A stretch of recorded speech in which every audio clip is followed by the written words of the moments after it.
Hi, it's me again with Corel Draw Tips and Tricks. Kind of a 3D effect on a rectangle, but this is the easiest way I've ever found to do it.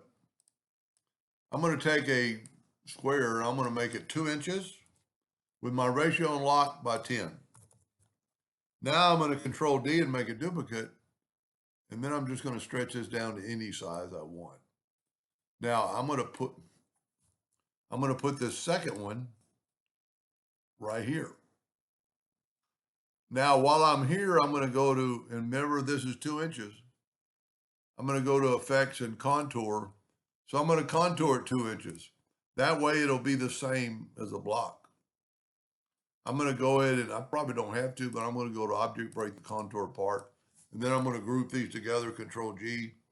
Double click on it till I get the skewer, and I'm going to skew that away. Now, I'm going to skew this one the other way. Now, that's a pretty important angle.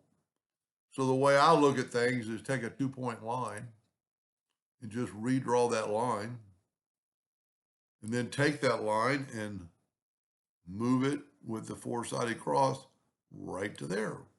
Hit the plus key, put it right to there.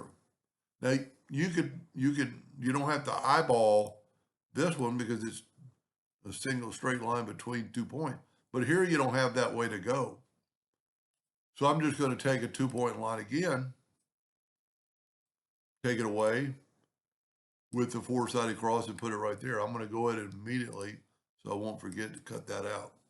Now I could go up here by hand, but we want to do it the same angle. So I'm going to get a 2-point line and go that way.